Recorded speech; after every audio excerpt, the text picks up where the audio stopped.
எங்கள் மொழி சொல் என்கிற தாய்க்கும் இலக்கணம் என்கிற தந்தைக்கும் பிறந்ததடா. எங்கள் மொழிக்கு ஒரு அப்பன் ஒரு ஆத்தா. ஹிந்திக்கு நான் சொல்லவா, போஜ்பூரி ஒரு அப்பன், அங்கே உருது ஒரு அப்பன், மைதிலி ஒரு அப்பன், இப்படி 5-6 அப்பனுக்கு பிறந்த ஹிந்தியவாடா நாங்கள் படிக்க முடியும். ஒரு எங்களுடைய வாழ்வு வரலாறு என்பது எங்களுக்கு ஒரு அப்பன், ஒரு ஆத்தா, ஒரு மொழி, ஒரு பண்பாடு, ஒரு மண், ஒரு வாழ்வு. இந்த வாழ்வு வீழும் என்று சொன்னால் அந்த மொழிக்காக வீழ தயார் என்று வாழுகிற கூட்டமாடா நாங்கள். எங்களிடம் வந்து உன்மொழியை திணிப்பதா? 30 நாட்களில் படிக்கிற ஹிந்தியை நான் ஏன் படிக்க வேண்டும் என்று ஆண்மையோடு கேட்டவனடா எங்கள் அண்ணா பேரறிஞர். பேரறிஞர் அண்ணா என்கிற WMAவுக்கு இல்லாத அறிவாடா இடையிலே ஓடி வந்து விட்ட அரைவேக்காட்டு அண்ணாமலைக்கு தெரிந்துவிடும். நான் கேட்கிறேன். நிறைய உளர்வான், சில நேரத்தில் குடியார மாதிரி உண்மையை உளறிடுவான். சுப்பிரமணிய சாமி அவர் தான் சொன்னாரு, Nirmala Sitharaman has 0% knowledge of economy. 0% அறிவோடு தான் நிர்மலா சீதாராமன் உட்கார்ந்து இருக்கிறார். தமிழ்நாட்டிற்கு துரோகம் செய்வதற்காகவே பிறந்து வந்த இன துரோகி போல் நிற்கிற நிர்மலா சீதாராமனை சுப்பிரமணிய சாமி சொன்னது 100க்கு 100 சரி என்பதை நிர்மலா சீதாராமன் நம்ம நிரூபிக்கல, அந்தம்மா நிரூபிச்சிட்டு. இந்தியை 1938 இருந்து திணிக்கிறீர்களே, எங்கள் தாத்தன் எதிர்த்தான். 1965 எதிர்த்தீர்கள், எங்கள் அப்பன் எதிர்த்தான். இன்றைக்கு நாங்கள் எதிர்க்கிறோம். இன்னும் சொல்லுகிறேன், எங்கள் அடுத்த தலைமுறையும் இதை எதிர்த்தே போராடும். ஏனென்று சொன்னால் உயிருக்கு நிகரானது எங்கள் தமிழ் மொழி. இந்தியை நீ வந்து திணித்து விடலாம் என்று நினைத்தால் எங்கள் உடலில் ஓடுகிற ரத்தத்தில் ஊறி இருக்கிறது எங்களுடைய மொழி உணர்வு. உலகத்தில் எந்த இனத்திற்கும் வரலாறு கிடையாது. மொழியை காப்பதற்காக ஒருவன் தன்னைத்தானே சந்தன தேகத்தை தீக்கிரையாக்கி தமிழை காப்பாற்றியவன் திராவிட முன்னேற்ற கழக தொண்டன் என்கிற வரலாறு எங்களுக்கு இருக்கிறது. உண்டா? மொழியை அழிக்க நினைக்கிறாயே ஏன்? மொழியை அழித்தால் அந்த மொழி சொல்லி தருகிற பண்பாடு அழியும். பண்பாடு அழிந்தால் கலாச்சாரம் அழியும். கலாச்சாரம் அழிந்தால் அந்த இனம் அழியும். இப்படித்தான் நீங்கள் இனத்தை அழிப்பதற்காக திட்டம் தீட்டுகிறீர்கள் என்கிற காரணத்தினால் தான் அன்றைக்கு பெரியார் எதிர்த்தார், அண்ணா எதிர்த்தார், கலைஞர் எதிர்த்தார். இன்னைக்கு தளபதி மு.க. ஸ்டாலின் அவர்கள் எதிர்க்கிறார். ஏன் எதிர்க்கிறோம்? 400 ஆண்டுகளுக்கு முன்னால் உங்களுக்கு வரலாறு கிடையாது. 400 ஆண்டுகளுக்கு மேல் இந்தியிலே இலக்கியம் உண்டா? இலக்கணம் உண்டா? அதிலே படிப்பதற்கு ஏதேனும் வரலாறு உண்டா? எங்களுக்கு இருக்கிறார். 400 ஆண்டு 500 ஆண்டு அல்ல, 5000 ஆண்டு கால வரலாறு மிக்க இனம் எங்களுடைய தமிழினம். நீ இமயமலையில் உன் முன்னோர்கள் கையிலே கசக்கிக் கொண்டு கஞ்சா விற்றுக் கொண்டிருந்த பொழுது கடல் தாண்டி உலகமெல்லாம் வாணிபம் நடத்தியவன் தமிழன் என்கிற வரலாறு எங்களுக்கு உண்டு. 2000 ஆண்டுகளுக்கு முன்னால் இதே வங்க கடல் தாய் வந்து தாளாட்டி கொண்டிருக்கிற இந்த துறைமுகத்தில் இருந்துதான் நாங்கள் அகில் அனுப்பினோம், சந்தனம் அனுப்பினோம், வாசனை திரவியங்கள் அனுப்பினோம். எந்த நாட்டிற்கு? கென்யாவிற்கு அனுப்பினோம், கொரியாவிற்கு அனுப்பினோம், ஐரோப்பிய நாடுகளுக்கு அனுப்பினோம், அமெரிக்க நாடுகளுக்கு அனுப்பினோம். ஏன்? சைனாவிற்கும் அனுப்பினோம். அதனால் தானே சீனாவில் இருந்து வந்த யுவான் சுவாங் இந்தியா வேறு தமிழ்நாடு வேறு என்று வரலாற்றை எழுதி வைத்திருக்கிறானே. என்ன காரணம்? எங்கள் இனத்திற்கு அந்த பெருமை இருந்ததடா. நாங்கள் மொழி படிக்க அஞ்சுகிறவர்கள் அல்ல. கென்யா படிக்காமலா அல்லது கொரிய மொழி படிக்காமலா நாங்கள் கொரியா போயிருப்போம்? அரபு மொழி படிக்காமலா நாங்கள் அரபில் வியாபாரம் நடத்தி இருப்போம்? இன்னும் சொல்லுகிறேன், எகிப்திய பேரழகி இருக்கிறாளே கிளியோபாட்ரா, அவளை பார்த்து உலகம் இயங்கியது. ஆனால் அவள் இயங்கியது ஒன்றே ஒன்றுதான். என்ன தெரியுமா? தமிழ்நாட்டில் விளைந்தெடுத்த தூத்துக்குடி துறைமுகத்தில் முத்து குளித்து எடுத்த முத்துக்காக ஏங்கி நின்றாளே கிளியோபாட்ரா. என்ன காரணம்?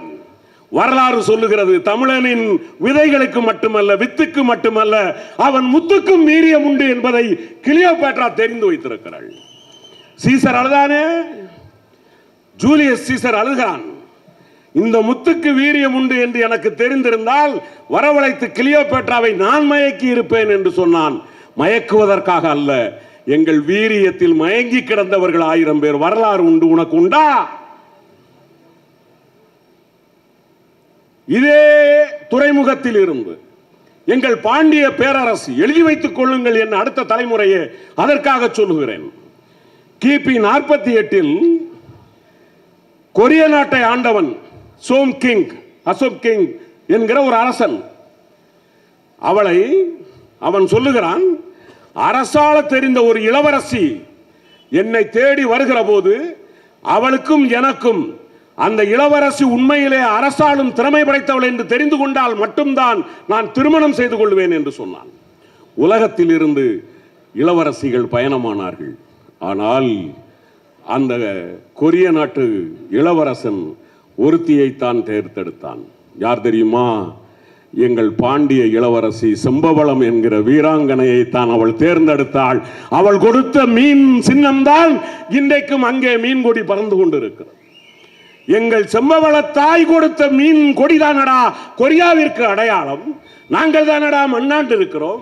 தமிழ்நாட்டை மட்டும் ஆண்டதல்ல, அரபு ஆண்டு இருக்கிறோம், கொரியாவை ஆண்டு இருக்கிறோம், ஐரோப்பிய நாடுகளில் பலவற்றில் எங்கள் கொடி பறந்திருக்கிறது. உனக்கு வரலாறு உண்டா? டேய், எங்கள் மொழி சொல் என்கிற தாய்க்கும் இலக்கணம் என்கிற தந்தைக்கும் பிறந்ததடா. எங்கள் மொழிக்கு ஒரு அப்பன் ஒரு ஆத்தா.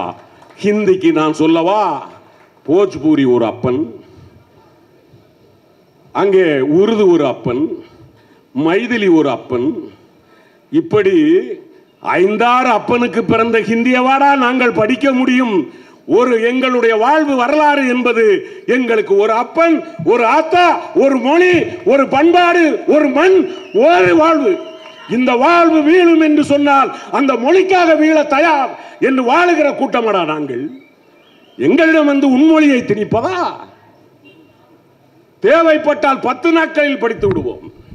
பேரறிஞர் அண்ணாவிடம் சொன்னார்கள், பேரறிஞர் அவர்களே, உங்கள் அறிவை பார்த்து நாங்கள் வியக்கிறோம். உங்கள் அறிவிற்கு நீங்கள் ஹிந்தியை 30 நாட்களில் படித்து விடலாமே, ஏன் வேண்டாம் என்று சொல்லுகிறீர்கள்? அண்ணா சொன்னார், உண்மைதான், 30 நாட்களில் ஹிந்தியை படித்து விடலாம். அதிலே அதற்கு மேல் படிப்பதற்கு ஹிந்தியிலே என்ன இருக்கிறது? அதனால் தான் நாங்கள் சொல்லுகிறோம், எங்கள் இலக்கியங்களை, எங்கள் பக்தி இலக்கியங்களை, சங்ககால இலக்கியங்களை, 10 பாட்டை 11 கீழ்கணக்கை நீ படித்து பாரடா. 5000 ஆண்டு ஆனாலும் என் தமிழ் மொழியின் இலக்கியத்தை படிக்க முடியாது உன்னால். 30 நாட்களில் படிக்கிற ஹிந்தியை நான் ஏன் படிக்க வேண்டும் என்று ஆண்மையோடு கேட்டவனடா எங்கள் அண்ணா பேரறிஞர். பேரறிஞர் அண்ணா என்கிற WMAவுக்கு இல்லாத அறிவாடா இடையிலே ஓடி வந்து விட்ட அரைவேக்காட்டு அண்ணாமலைக்கு தெரிந்துவிடும். நான் கேட்கிறேன், பேரறிஞர் என்று திமுக சூட்டிய பெயர் அல்ல. எங்கள் அண்ணாவிற்கு பேரறிஞர் என்கிற பட்டம் நாங்கள் சூட்டியதல்ல. இயல் பல்கலைக்கழகம், ஆக்ஸ்போர்ட் பல்கலைக்கழகம் இன்றைக்கும் எங்கள் அண்ணாவின் பொருளாதார கொள்கையை ஆய்வு செய்து கொண்டிருக்கிறதடா. 1950-60களில் எப்படி ஒரு அறிவாளி சிந்தித்திருக்கிறான் தமிழகத்தில், அவன் நம்ப மறுக்கிறான். இந்தியாவில் இவ்வளவு பெரிய சிந்தனையாளன் ஒருவன் இருந்தானா? ஒரு தனிநாடை நிர்வகிக்கிறான். திராவிட நாடு என்று ஒரு தனிநாடு நிர்வகிக்கிறான். அதற்கான நிர்வாக அமைப்பு, அதற்கான பொருளாதார அமைப்பு, அதற்கான ஆட்சி அமைப்பு அத்தனையும் நிர்வகித்தவன் எங்கள் பேரறிஞர் அண்ணாடா. அவரின் பிள்ளைகள் நாங்கள் மட்டுமல்ல, நாங்கள் போடுகிற விதைகளின் அடுத்த விதைகள் இருக்கிற வரைக்கும் மோடி அவர்களே உங்களை ஓட ஓட விரட்டுவார்களே தவிர ஒருபோதும் தமிழ்நாடு உங்களை ஏற்றுக்கொள்ளார். பிரதமர் மோடி, நான் அந்த பிரதமர் பதவிக்கு மரியாதை கொடுக்கிறேன். தமிழ்நாடு ஓட ஓட விரட்டலாம், ஆனால் தெரிந்தோ தெரியாமலோ இந்தியா அவரை பிரதமராக ஏற்று வைத்திருக்கிறார். நான் மரியாதை தருகிறேன். பிரதமர் அவர்களே, நேற்று நீங்கள் பேசியது நியாயம்தானா? நான் 3 மடங்கு கொடுக்கிறேன், இங்கே அழுகுரல் கேட்கிறது. மோடி அவர்களை அகம்பாவதத்தில் அழிந்து போவாதீர்கள். ஏழையின் கண்ணீர் கூறிய வாளுக்கு சமமானது. நாங்கள் 8 கோடி தமிழர்கள் கண்ணீர் விடுகிறோம் என்று சொன்னால் அடுத்த முறை அந்த வாள் உங்களை வீசாமல் விடாது, எழுதி வைத்துக் கொள்ளுங்கள். உங்கள் ஆட்சி அரியணை ரொம்ப நாள் இல்லை. நாங்கள் எதற்காக அழுகிறோம்? திராவிட முன்னேற்ற கழக தலைவர் தளபதி மு.க. ஸ்டாலினுக்கு வயிற்று வலி என்று அழுகிறாரா? வாழ்வதற்கு வழிவகை இல்லை என்று அழுகிறாரா? மோகராசன் ராஜாதி ராஜனை போல் அவர் வாழலாம். எதற்காக களமாடுகிறார்? என் தலைமுறை, அடுத்த தலைமுறை வாழ வேண்டும். எங்கள் முன்னோர்கள் எங்களுக்கு தந்துவிட்டு போன இந்த மண்ணை, இந்த சமுதாய ரீதியாக, சமூக ரீதியாக, மத ரீதியாக ஒற்றுமையாக வாழக்கூடிய இந்த மண்ணை அப்படியே என் அடுத்த தலைமுறைக்கு கொடுத்து விட்டு போக வேண்டும் என்கிற உத்தரவாதத்திற்காகத்தானே தலைவர் தளபதி போராடி கொண்டிருக்கிறார். என்ன வந்தது? ராஜாதி ராஜனை போல் காரில் விழுந்தால் நாங்கள் 1000 பேர் பின்வகுக்க போகிறோம். தலைவர் அவர் பாட்டுக்கு வாழலாமே. எதற்காக ஓடோடி போகிறார்? எதற்காக மோடியை எதிர்க்கிறார்? அதுதான் நாங்கள் சொல்லுகிறோம். இந்த இனமான உணர்வு, இந்த தன்மான உணர்வு, இந்த மொழிமான உணர்வு, இதெல்லாம் எந்த தமிழனுக்கு இருக்கிறதோ அவனெல்லாம் திமுக காரன் தான். எவனுக்கெல்லாம் இந்த மொழி உணர்வும், இனமான உணர்வும், பண்பாட்டு உணர்வும், கலாச்சார உணர்வும், இந்த மண்ணை இப்படியே ஒரு சமூக நல்லிணக்கத்தோடு என் அடுத்த தலைமுறை இன்னைக்கு உட்கார்ந்து இருக்கிறது, உள்ளதுபடியே நான் பெருமைப்படுகிறேன். என் தம்பி எபினேசர் அவர்களே, என் அன்பு தம்பி சோமு அவர்களே, தமிழ்நாட்டில் உரையாற்றி இருக்கிறேன். பாதி பேர் தாய்மார்கள் உட்கார்ந்திருப்பார்கள், 50-60 வயது. இங்கே பாதி பேர் ஒரு 50-60 வயது. விசிலடிப்பதற்கு மட்டும் ஒரு 40-50 இளைஞர்கள் பக்கத்தில் நிற்பார்கள். ஆனால் இதே ராயபுரத்தில் பார்க்கிறேன், கண்ணெட்கட்டிய தூரம் வரைக்கும் இளைஞரணி பட்டாளம் உட்கார்ந்திருக்கிறது என்று சொன்னால் உள்ளபடியே நான் உங்களுக்கு வாழ்த்து சொல்ல கடமைப்பட்டிருக்கிறேன். இங்கே நமது நண்பர் பேசினாரே, அண்ணன் கலாநிதி வீராசாமி, உண்மையிலே நான் கூட அவர் எம்பி ஆன உடனே ரொம்ப வருத்தப்பட்டேன். எனக்கு என்ன வருத்தம் என்றால், அண்ணனெல்லாம் எம்பி ஆனாரே என்று. ஆனால் உள்ளபடியே சொல்லுகிறேன், இப்பொழுது நொந்து போகிறேன். ஏனென்றால் இவ்வளவு பெரிய அறிவாளிகள் எல்லாம் பேசுவதை கேட்பதற்கு அங்கு ஒரு முட்டாள் கூட்டம் உட்கார்ந்து இருக்கிறதே, அந்த முட்டாள் கூட்டத்தில் இவர்களெல்லாம் மாட்டிக்கொண்டார்களே. நான் கேட்டிருக்கிறேன். நான் அண்ணன் கலாநிதி வீராசாமியை நான் புகழ்ந்து பேச வேண்டும் என்பதற்காக சொல்லவில்லை. அவர் உரையை நான் கேட்டிருக்கிறேன். பாராளுமன்றத்தில் அவருடைய உரையை கேட்டு அவரிடமே பேசி இருக்கிறேன். அவ்வளவு தெளிவாக புள்ளி விவரங்களை எடுத்து வைக்கக்கூடியவர். ஏனென்றால் அவருக்கு விதை போட்டவர் எங்கள் அண்ணன் ஆற்காட்டு வீராசாமி அல்லவா? விதை ஒன்று போட்டால் சுரையொன்றா முளைத்து விடும். இங்க நிற்கிறாரே நமது கட்பீஸ், எங்கள் அண்ணன் கட்பீஸ் பழனியை நாங்கள் மறந்து விட முடியுமா? கழகம் வளர்த்த தலைவன் அல்லவா? ஆங்கிலத்திலே ஒரு பழமொழி உண்டு. அண்ணன் கலாநிதிக்கு தெரிந்திருக்கலாம், அண்ணன் ஆர்டி சேகருக்கு தெரிந்திருக்கலாம், தங்க சகோதரர் ஐட்ரீம் மூர்த்திக்கு தெரிந்திருக்கலாம், எபினேசருக்கு தெரிந்திருக்கலாம். History repeats itself. வரலாறு மீண்டும் மீண்டும் தன்னை புதுப்பித்துக் கொண்டே இருக்கிறது. தோழர்களே, இதே ராயபுரத்தில் பேரறிஞர் அண்ணா திராவிட நாடு என்ற தனிநாடு கோரிக்கை வைத்து எங்கள் மொழியை காப்பதற்கு, எங்கள் இனத்தை காப்பதற்கு, எங்கள் பொருளாதார உரிமையை காப்பதற்கு தனிநாடு வேண்டும் என்று போராடிய அதே ராயபுரத்தில் ஏறத்தாழ 75 ஆண்டு காலம் கழித்து அவர் திராவிட நாடு கொள்கையை நான் கைவிட்டு விட்டேன், ஆனால் அந்த கோரிக்கைக்கு நான் வைத்திருந்த காரணங்கள் எல்லாம் அப்படியே இருக்கிறது என்று சொன்னாரே, அந்த காரணங்களுக்காகத்தான் இன்றைக்கு நாம் போராடி கொண்டிருக்கிறோம். ஒருவேளை எங்கள் அண்ணன் அன்றைய மாவட்ட செயலாளர் கோவிந்தசாமி இல்லாமல் இருக்கலாம், கே சாமி இல்லாமல் இருக்கலாம், அன்னைக்கு இருந்த நமது அண்ணன் பருதி இல்லாமல் இருக்கலாம், அன்றைக்கு இருந்த நமது நீல நாராயணன் இல்லாமல் இருக்கலாம், அன்றைக்கு இருந்த ஆர்டி சீதாபதி இல்லாமல் இருக்கலாம். ஆனால் இன்றைக்கு அவர்களினுடைய முகமாகத்தானே எங்கள் அண்ணன் ஆர்டி சேகர் உட்கார்ந்திருக்கிறார், அண்ணன் கலாநிதி உட்கார்ந்திருக்கிறார், அண்ணன் ஐட்ரீம் மூர்த்தி உட்கார்ந்திருக்கிறார், சகோதரர் எபினேசர் உட்கார்ந்திருக்கிறார், தம்பி சோமன் நின்று கொண்டிருக்கிறான். முகங்கள் மாறி இருக்கிறது என் தோழர்களே. கொள்கையும் கோட்பாடும் மாறாத இயக்கம் திமுக. எழுதி வைத்துக் கேட்கலாம் ஒருத்தான்.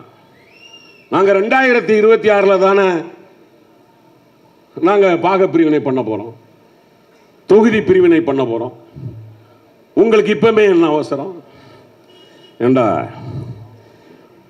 9வது மாசத்துல தான் புள்ள பிறக்கும், அதுக்காக 1வது மாசம் 2வது மாசம் எல்லாம் ஊட்டி வளர்க்க மாட்டோமா என்ன? மருத்துவர்கிட்ட கூட்டிட்டு போக மாட்டோமா என்ன? டெலிவரி ஒழுங்கா இருக்கணும்னா 1வது மாசத்துல இருந்து ஒழுங்கா இருக்கணும். எங்க சகோதரிகளுக்கு தெரியும். ரைட்? எங்க தலைவர் ஒரு மருத்துவர்டா. தலைவர் டாக்டர் கலைஞர் போட்ட விதை அல்லவா, நீ எங்க வருவ 26ல தெரிஞ்சுதான் இன்னைக்கே பிரேக் போடுறாரு. டேய், தொகுதியை ஒழுங்கா பங்கு வைக்கணும்டா. நீங்க உன் இஷ்டத்துக்கு வச்சுட்டு போயிடலாம் நினைக்காத. இங்கே ஒருத்தன் உட்கார்ந்து கொண்டு இருக்கிறேன். ஐயா பெரியாரின் பாதையில், பேரறிஞர் அண்ணாவின் பாதையில், தலைவர் கலைஞரின் பாதையில் இந்த மண்ணை நேசிக்கிற முத்துவேல் கருணாநிதி ஸ்டாலின் என்கிற நான் இருக்கிறேன். என்னை தாண்டி ஒரு இஞ்சை கூட நீ எடுத்து வைத்து விட முடியாது என்று போராடுகிறார். 26 வரைக்கும் நாங்கள் பொறுத்துக்கிட்டு இருந்தா என்ன ஏற்றி வச்சிருக்கேன். சிஏஏவையும் அப்படித்தான் கொண்டு வந்த, வக்பையும் இப்போ அப்படித்தான் கொண்டு வந்திருக்கேன். எவனாவது குரல் கொடுத்தானா? முதலாக வக்பு போர்டு சட்டத்தை எதிர்த்து உச்ச நீதிமன்றத்தில் முறையிட்ட தலைவர் தளபதி மு.க. ஸ்டாலின் இன்றைக்கு உச்ச நீதிமன்றம் அதை ஏற்றுக்கொண்டிருக்கிறார். நாங்க சொல்றவன் மட்டும் இல்ல, சொன்னதை பூரா செஞ்சு முடிக்கிற தலைவன். அது மட்டும் இல்ல, சில நேரத்தில் அவர் செய்வார் பாரு, சொல்லாததையும் செய்யாரு, சொருகாததையும் சொருகுவாரு. ஆப்பு. அப்படித்தான் மோடிக்கு இன்னைக்கு தமிழ்நாட்டை பார்த்தா ஒரு பயம் வருது. நான் கேட்கிறேன், நீங்க 1971 பாராளுமன்ற தொகுதியை நம் எண்ணிக்கையின் அடிப்படையில் பண்ணணும். ஒவ்வொரு 10 வருஷமும் மக்கள் தொகை கணக்கெடுப்பு. அது முடிஞ்ச உடனே நம்ம தொகுதி மறுசீரமைப்பு பண்ணணும். அப்போ 1971 மக்கள் தொகை கணக்கெடுப்பு முடிஞ்ச உடனே மறுசீரமைப்பு பண்ணல. அந்த அம்மா என்ன சொன்னாங்க, இந்திரா காந்தி அம்மையார், ஏங்க மக்கள் தொகை பெருக்கம் தான் நம்ம நாட்டினுடைய மிகப்பெரிய தொல்லையாக இருக்கிறது. எனவே ஒரு 25 வருடங்களுக்கு நாம இந்த தொகுதியை அப்படியே மெயின்டைன் பண்ணிடுவோம், தொகுதிகளுடைய வரையறையை மட்டும் கொஞ்சம் கொஞ்சம் மாற்று. அது 42வது அரசியலமைப்பு சட்ட திருத்தம். ரைட். அது காங்கிரஸ். Right right. 2001 இதே பிஜேபியினுடைய மூத்த தலைவர் அடல் பிகாரி வாஜ்பாய் அவர் உட்கார்ந்து இருக்கிறார். நல்லா புரிஞ்சுக்கணும் தலைவர்களே, தோழர்களே, தொண்டர்களே. 21 மாண்புமிகு வாஜ்பாய் அவர்கள் உட்கார்ந்திருக்கிறார். வாஜ்பாய் அவர்களிடம் மக்கள் தொகை கணக்கெடுப்பு கொடுத்தாச்சு. கொடுத்தா தொகுதி மறுசீரமைப்பு பண்ணணும்.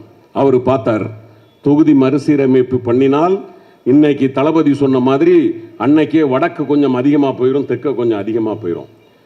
நான் ஒத்துக்கொள்ள மாட்டேன். யார் சொன்னது? வாஜ்பாய். இன்றைக்கும் பாராளுமன்றத்தில் இருக்கிறது. நான் ஏற்றுக்கொள்ள மாட்டேன். மாறாக 2025 வரைக்கும், அடுத்த 25 ஆண்டுகள் 2026 வரைக்கும் நானும் ஒத்தி போடுகிறேன் என்று அவர் சொன்னார். அப்பொழுது இன்றைக்கு இருக்கிற இதே பாஜகவில் இருக்கிற விஷக்கிருமிகள் இருக்கிறது அல்லவா, இதுவும் அன்னைக்கு வாஜ்பாயோடு இருந்தது. அவரிடம் சொன்னார்கள் ஏன்? அப்பொழுதுதான் வாஜ்பாய் சொன்னார், men may come, men may go, party may come, party may go, but India will long last forever. ஒவ்வொரு கொள்கைகளை கொண்ட தலைவன் வரலாம், ஆட்சி மாறலாம், ஆனால் இந்தியா என்கிற இந்த தேசம் கடைசி வரைக்கும் இருக்க வேண்டும் என்று சொன்னால் 25 ஆண்டு காலம் ஒத்தி போடுகிறேன். யாரு? வாஜ்பாய் அவர்கள். மோடி அவர்களே, வாஜ்பாய்க்கு இல்லாத அறிவா உங்களுக்கு வந்து விட்டது. எங்க அண்ணன் கலாநிதி வீராசாமி சொன்னார, பேரை சொல்லாம சொன்னாரு. நான் சொல்றேன், நிறைய உளருவான், சில நேரத்தில் குடியார மாதிரி உண்மையை உளறிடுவான். சுப்பிரமணிய சாமி அவர் தான் சொன்னாரு, Nirmala Sitharaman has 0% knowledge of economy. சரிதான் அண்ணா? 0% அறிவோடு தான் நிர்மலா சீதாராமன் உட்கார்ந்து இருக்கிறார். நான் கூட உண்மையாக சொல்லுகிறேன், தெரிந்தோ தெரியாமலோ அவர் தமிழ்நாட்டை கொஞ்சமேனும் தமிழ்நாட்டில் இருந்திருக்கிறார். இப்படி போய் கேவலப்படுத்துகிறாரே என்று நினைத்தால் தமிழ்நாட்டிற்கு துரோகம் செய்வதற்காகவே பிறந்து வந்த இனத்ரோகி போல் நிற்கிற நிர்மலா சீதாராமனை சுப்பிரமணிய சாமி சொன்னது 100க்கு 100 சரி என்பதை நிர்மலா சீதாராமன் நம்ம நிரூபிக்கல, அந்தம்மா நிரூபிச்சிட்டு நிர்மலா சீதாராமன் அவர்கள் நிரூபித்துக் கொண்டிருக்கிறார். இப்போ இந்த தொகுதி மறுசீரமைப்பு இருக்குல்ல, அதை மட்டும் சொல்லிட்டு உங்களை வீட்டுக்கு அனுப்பிடுறேன். புரிஞ்சுக்கணும், கதை புரிஞ்சுக்கணும். ஒரு அப்பன், அந்த அப்பாவுக்கு 5 பிள்ளைங்க, இருக்கிறது ஒரு 10 ஏக்கர் நிலம். இப்போ அந்த அப்பாவுக்கு பிறகு இந்த 5 பேருக்கும் அதை பிரித்து கொடுக்கணும்ல, ரைட். அப்போ அந்த அப்பா சொன்னார், டே உடனே பிரிச்சிடாதீங்கடா, இது 5-6 பிரிஞ்சு போகுது, நீங்கள் உங்கள் காலத்துக்கு பிறகு ஒரு 10-20 வருஷம் கழித்து அப்புறம் பங்கு வைங்க. ஆனால் ஒன்னே ஒன்று சொல்கிறேன், என்ன மாதிரி 5 பிள்ளைங்க பெற்றுக்காதீங்கடா, ஒரு பிள்ளை 2 பிள்ளை பெற்றுக்கங்க. அப்போ நம்ம சொத்து அதிகமாக போகாது, நமக்கு ஒரு செல்வம் இருக்கும் அப்படின்னு அந்த அப்பா சொன்னார். இவன் 5 பேரும் சரின்ட்டான். ரைட்.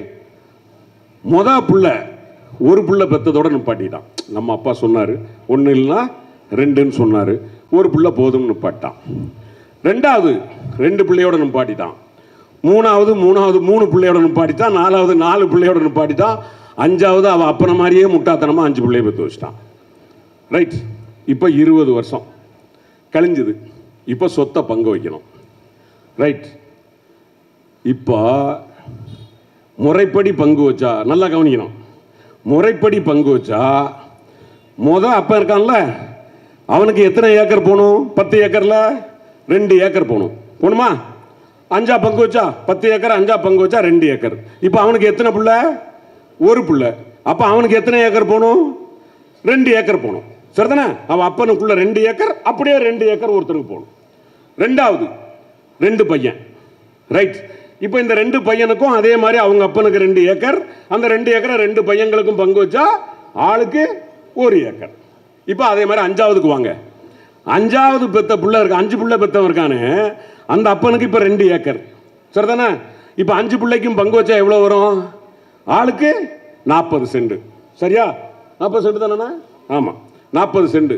அண்ணா ஐட்ரீம் அண்ணா ரொம்ப கவனமாக இருப்பார், அதனால தான் அவர்கிட்ட கேட்டுக்கிறேன். 40 சென்ட். அப்பா இப்போ என்ன பண்ணுறான், இந்த 5 புள்ள பெற்றவன், அவர் சொன்னது சொல்லிட்டு போயிட்டாரா, அப்படி எல்லாமா பங்கு வைக்க முடியும், எல்லாத்தையும் மொத்தமாக பங்கு வைடா. 5 4 9 9 3 12 2 14 15 இருக்கிற 10 ஏக்கரையும் 15 பங்கு போடு. என் பிள்ளைகளுக்கு 5 பிள்ளைகளுக்கும் வந்துடும். அப்போ 10 ஏக்கரா 15 பிரிச்சிங்கன்னா ஒரு பையனுக்கு 60 சென்ட், 60 to 63 சென்ட்னு வச்சுக்கலாம், ஒரு 65 சென்ட்னே வச்சுப்போம் ஒரு கணக்குக்கு. இப்போ முதல்ல ஒரு புள்ள பெத்தான் பாரு, அப்பா பேச்ச கேட்டு ஒரு புள்ள பெத்தான் பாரு, அவனுக்கு வர வேண்டியது 200 சென்ட், இப்போ வர்றது 65 சென்ட்.